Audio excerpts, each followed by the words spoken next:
Shalom saudaraku yang terkasih di dalam nama Tuhan Yesus Kristus. Selamat pagi, salam sejahtera untuk kita semua. Selamat berjumpa kembali dalam program renungan dan doa pagi hari ini. Semoga sukacita Yesus Kristus selalu menaungi hati kita sepanjang hari ini. Mari saudara sekalian, sebelum kita mendengar dan merenungkan firman Tuhan, baiklah kita berdoa kepada Tuhan agar apa yang kita dengar dari firman Tuhan dapat menjadi berkat untuk kita semua. Tuhan Allah Bapa yang kami puji dan kami muliakan, terima kasih buat kasih setiamu Tuhan yang memberikan kami kehidupan sampai saat ini. Tuhan, sebentar kami akan mendengarkan firman-Mu. Biarlah firman yang akan kami dengar dapat tertanam di setiap hati kami. Berikan ketenangan pada kami Tuhan, supaya kami dapat duduk tenang untuk membaca dan merenungkan firman-Mu. Berikan hati dan pemikiran yang terbuka di setiap kami, agar dapat mengerti apapun yang disampaikan oleh-Mu Tuhan. Jauhkan dari segala kuasa kegelapan yang ingin mengganggu kami ini Tuhan, supaya kemuliaan Tuhan semakin ditinggikan. Firman-Mu adalah ya dan amin, yang dapat membawa kami ke dalam kedamaian. Inilah permohonan kami Tuhan. Sebelum kami sampaikan, Tuhan sudah lebih mengerti apapun yang kami rasakan. Kami tahu Tuhan selalu ada dan sudah mengabulkan segala permohonan kami. Di dalam nama Tuhan Yesus yang menjadi juru selamat kami yang hidup, kami telah berdoa dan mengucap syukur. Amin. Saudaraku yang terkasih di dalam nama Tuhan Yesus Kristus, hari-hari ini kita melihat bagaimana gelombang demi gelombang terus-menerus sedang terjadi. Setiap minggu saya mendengar kondisi ekonomi dunia yang hari-hari ini berkembang. Saya mendengar lebih banyak dan lebih banyak lagi bagaimana orang-orang bercerita keadaan teman-teman mereka. Juga yang dilayani oleh teman-teman para hamba Tuhan mengenai pergumulan-pergumulan yang dialami jemaat-jemaat yang ada. Ini menjadi sesuatu contoh bagaimana hari-hari ini kita membutuhkan kekuatan dan penyertaan Tuhan yang luar biasa. Seorang hamba Tuhan bercerita, bagaimana ia baru saja melayani seseorang yang beberapa waktu yang lalu menginvestasikan dananya sebesar $500.000 dalam saham. Ternyata dalam waktu yang begitu cepat, bukannya bertambah, tetapi justru ia memiliki hutang $9 juta. Dikatakan bagaimana orang ini sungguh sudah tidak bisa tidur. Sudah tidak mengerti apa yang harus dilakukan lagi. Matanya tidak ada mengantuk sama sekali dalam kondisi yang begitu bingung. Seseorang pada minggu lalu juga bercerita kepada saya, uangnya yang diinvestasikannya pada produk-produk dalam salah satu bank ternyata juga mengalami kehancuran. Lalu saya memberikan kebenaran firman Tuhan. Saudaraku yang terkasih di dalam Yesus Kristus, selama 2 bulan lalu, sejak bulan September sampai Oktober, saya mengingatkan pada kita semua apa yang Tuhan katakan mengenai uang. Uang itu dikatakan adalah mamon yang tidak jujur. Atau uang itu adalah sesuatu yang tidak jujur. Yang kedua, mamon adalah sesuatu yang tidak dapat menjamin masa depan kita. Yang dapat menjamin masa depan kita hanya satu nama, yaitu Tuhan Yesus Kristus. Lalu yang ketiga, kita juga diingatkan di dalam Lukas 16 pasal 9-13, bahwa mamon itu adalah hamba yang baik tetapi majikan yang jahat. Mari kita jadikan mamon hamba yang baik. Kita suruh dia pergi ke sana kemari, tapi jangan jadikan ia majikan sehingga kita diperbudak. Kita tetap hanya bergantung kepada Tuhan Yesus Kristus. Hari-hari ke depan ada badai yang begitu besar, yang hari-hari ini juga sudah dimulai. Dan ini memang harus genap. Firman Tuhan harus digenapi. Goncangan-goncangan makin besar, badai-badai makin besar, dan kondisi-kondisi ini tentu menjadi satu ujian bagi kita semua orang-orang percaya. Bagaimana kita menyikapi gelombang badai yang luar biasa pada hari-hari ke depan? Wahyu 6 ayat 6 berkata, "Dan aku mendengar seperti ada suara di tengah-tengah keempat makhluk itu berkata, secupak gandum sedinar, dan 3 cupak jelai sedinar, tetapi janganlah rusakkan minyak dan anggur itu." Di sini digambarkan bagaimana harga satu cupak gandum yang dibutuhkan untuk membuat roti satu kali untuk sehari makan satu keluarga seharga 1 dinar. Senilai upah orang-orang Yahudi sepanjang hari bekerja. Luar biasa mahal. Juga 3 cupak jelai harganya juga 1 dinar. Ini berbicara mengenai bagaimana satu keadaan ekonomi yang hancur. Keadaan ekonomi yang tidak masuk di akal. Bukankah pada hari-hari ini kita melihat, dan ke depan orang-orang memprediksikan, begitu banyak ekonomi dunia akan mengalami sesuatu yang tidak bisa kita duga. Karena memang firman Tuhan harus digenapi. Tetapi puji Tuhan, firman Tuhan mengatakan janganlah rusakkan minyak dan anggur itu. Walaupun kondisi ekonomi dunia hancur, sangat tidak menentu. Tapi di tengah-tengah goncangan badai yang begitu besar, kehancuran boleh terjadi. Ada firman Tuhan mengatakan, jangan rusakkan minyak dan anggur. Ada pengecualian. Minyak dan anggur berbicara mengenai firman dan Roh Kudus. Goncangan dan badai akan terus melanda dunia ini. Tetapi orang yang memiliki firman Tuhan dan Roh Kudus akan dipelihara. Untuk itu, bagaimana supaya kita tidak mengalami goncangan-goncangan pada hari-hari ke depan lebih-lebih lagi?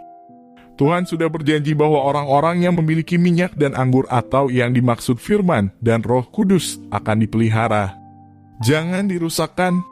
Ini adalah janji yang harus saudara pegang dari Tuhan sendiri. Yohanes 15 ayat 6-8 berfirman, barang siapa tidak tinggal di dalam aku, ia dibuang keluar seperti ranting dan menjadi kering.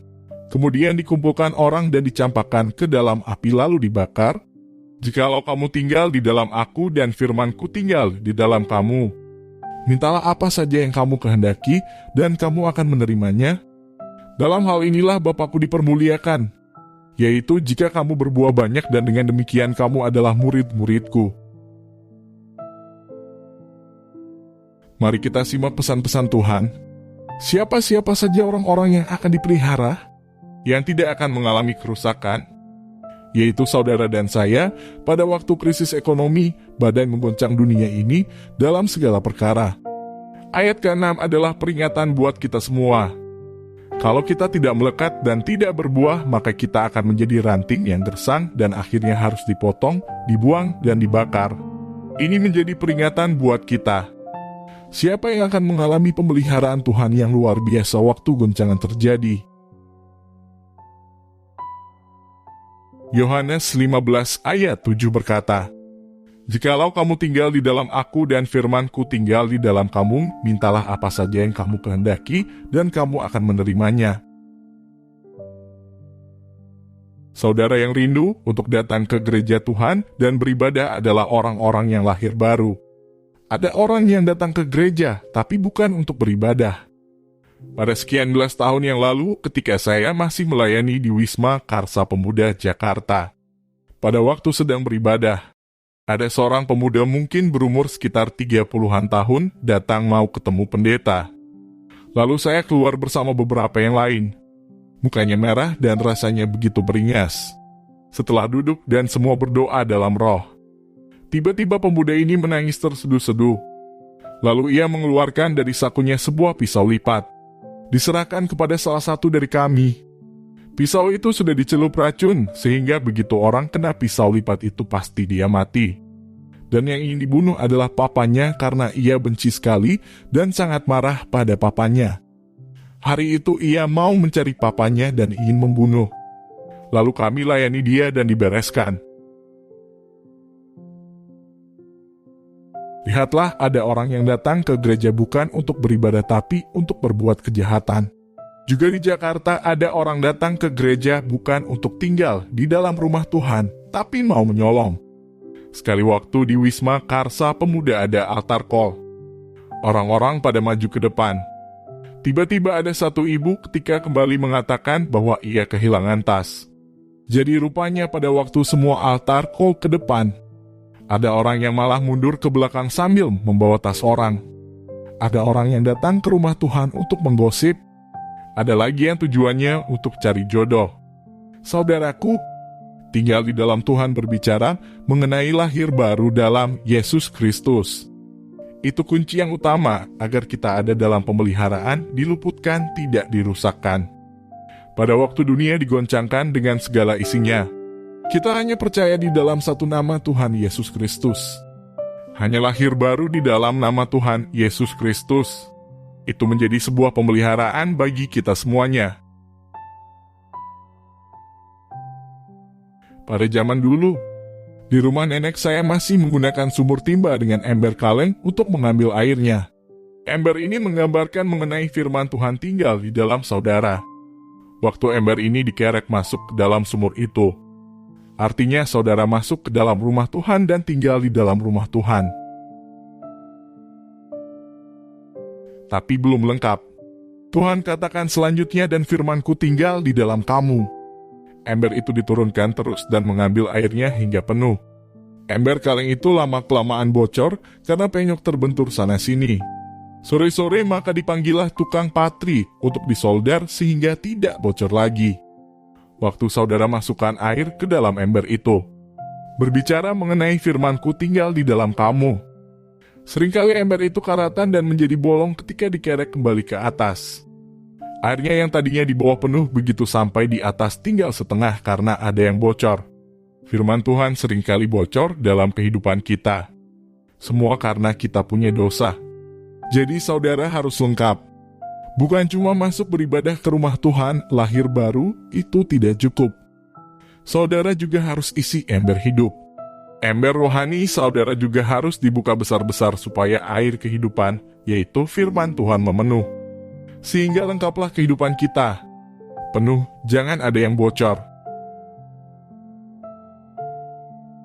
Orang yang punya firman Tuhan di dalamnya, dia pasti tidak akan sakit hati, membalas kejahatan dengan kebaikan, suka memberi. Saya ingat Yusuf. Sudah dicemplungkan ke sumur oleh kakak-kakaknya, lalu dijual, masuk ke rumah Potifar, lalu ketemu istrinya dan difitnah. Tapi pada waktu ia akhirnya ketemu kembali dengan kakak-kakaknya, ia telah menjadi Perdana Menteri. Ia bisa saja memenjarakan mereka. Tapi ia tidak membalas kejahatan dengan kejahatan karena firman Tuhan tinggal di dalam dia. Waktu firman Tuhan tinggal di dalam saudara, maka saudara tidak akan melakukan di luar kebenaran firman Tuhan. Waktu firman Tuhan tinggal di dalam seorang suami, maka ia pasti mengasihi istrinya. Dan waktu firman Tuhan tinggal di dalam istrinya, ia pasti mengasihi suaminya. Penuhi ember saudara. Kalau ada bocor, tambal segera. Panggil tukang patri satu-satunya yang bisa menutup segala dosa kita, yaitu Tuhan Yesus Kristus, yang mampu menguduskan kita semua.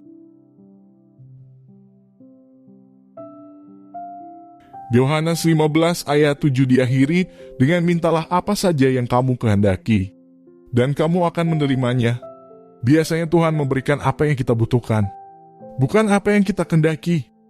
Tapi Tuhan Yesus bisa mengatakan itu karena ada syaratnya sebelumnya. Tinggal di dalam aku dan firman-Ku tinggal di dalam kamu. Kalau kita sudah tinggal di dalam Tuhan dan firman-Nya tinggal di dalam kita, Tuhan tahu kita tidak mungkin minta dengan sembarangan. Kualitas orang seperti ini pasti akan minta sesuai dengan kebenaran firman Tuhan. Setiap pagi, setiap bangun pagi, doa saya yang nomor 1 adalah, Tuhan, tolong mampukan agar sepanjang hari ini saya hidup dalam kebenaran firman-Mu.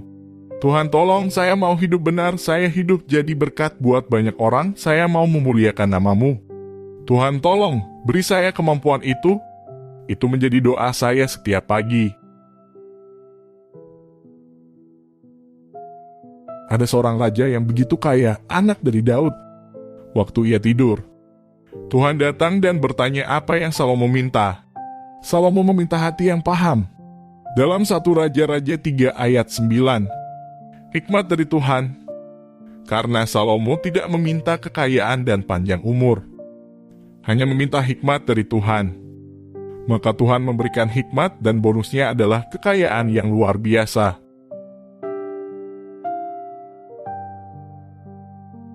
Kalau kita lihat kondisi dunia hari-hari ini, goncangan ekonomi dalam Hagai 2 ayat 9, dikatakan emas dan perak Tuhan yang punya. Segala keuangan di dunia ini milik Tuhan. Pada waktu mengalami goncangan, saudara datang kepada yang punya emas dan perak itu. Minta hikmat kepada dia. Apa itu hikmat?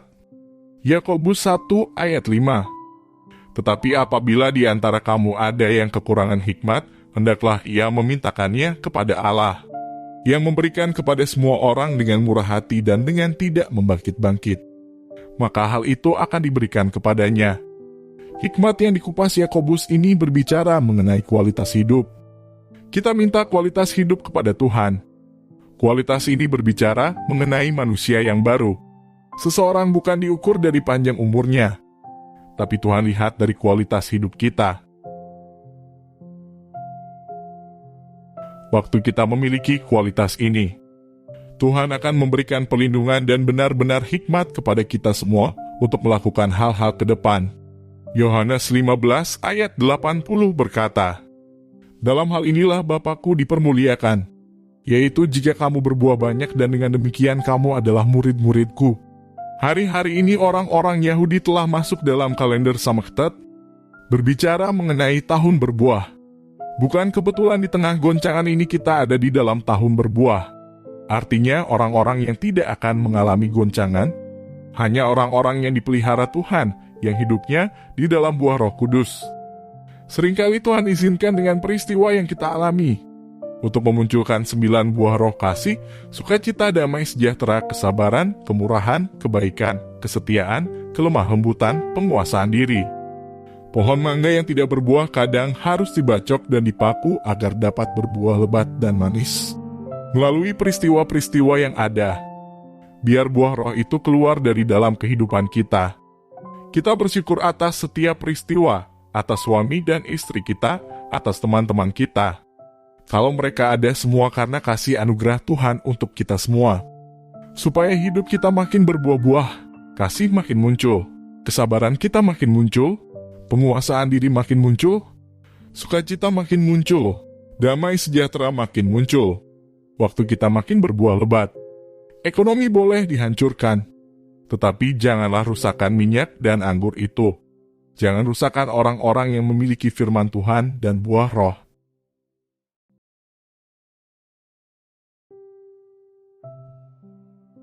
Amsal 4 ayat 1-27. Perikopnya nasihat untuk mencari hikmat atau nasihat untuk mempunyai kualitas hidup. Baca Amsal yang luar biasa ini. Dalam Amsal 4 ayat 18 dikatakan, "Tetapi jalan orang benar itu seperti cahaya fajar, yang kian bertambah terang sampai rembang tengah hari." Dalam bahasa Inggris ditulis perfect day. Hari kesempurnaan, yaitu hari kedatangan Tuhan. Perjalanan orang yang benar, yaitu saudara dan saya. Orang yang lahir baru. Orang yang firman Tuhan tinggal di dalam kita. Dan orang yang berbuah lebat dan banyak dan manis. Makin hari berjalan makin terang dan makin terang menunggu kedatangan Tuhan Yesus di Bukit Sion menjemput kita semua.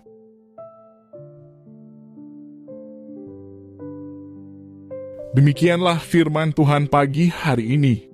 Semoga firman Tuhan hari ini dapat menjadi berkat untuk kita semua. Marilah saudaraku, sebelum kita memulai aktivitas kita pada hari ini, baiklah kita berdoa kepada Tuhan supaya lawatan Tuhan selalu menaungi apapun yang kita kerjakan sepanjang hari ini.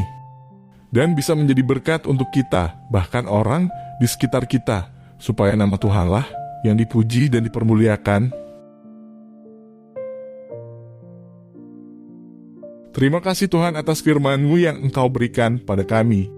Kiranya apa yang Engkau firmankan bisa kami tanam di hati kami masing-masing, dan kuatkanlah kami untuk melakukan apa yang Engkau firmankan, sesuai dengan kehendak-Mu. Biarlah perkataan-Mu menyegarkan jiwa kami, menghidupkan hati yang lemah dan lesu, dan membangkitkan harapan dan kasih.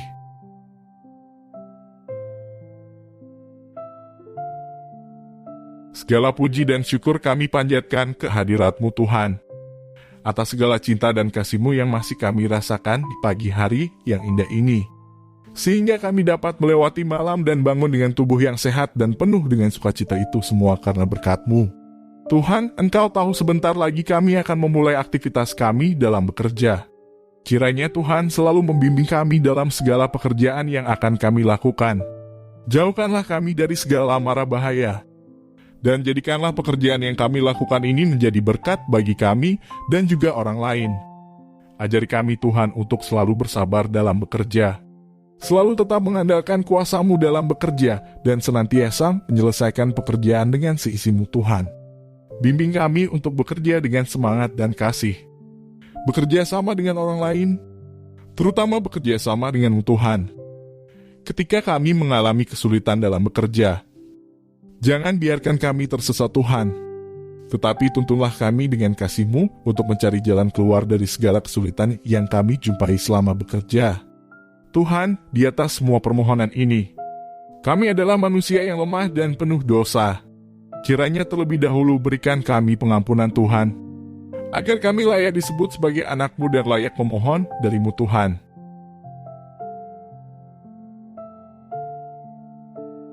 Pada kesempatan kali ini, kami juga ingin memohon supaya Engkau menjaga bangsa dan negara kami ini. Bantulah bangsa ini agar dijauhkan dari segala macam bencana, malapetaka hingga perpecahan antar suku dan agama. Persatukan kami ya Tuhan, karena sejatinya kami merupakan suatu kesatuan yaitu bangsa Indonesia. Ajarlah kami untuk saling menghormati satu dengan yang lain, supaya kami bisa menjaga toleransi yang selama ini tetap terjaga. Kami juga mendoakan seluruh pemimpin bangsa ini, agar selalu diberikan hikmat dan kebijaksanaan dalam memimpin negara ini. Biarlah mereka mampu menjalankan pekerjaan sesuai dengan kehendak-Mu. Inilah doa kami ya Tuhan. Kiranya Engkau mengampuni segala dosa dan kesalahan kami.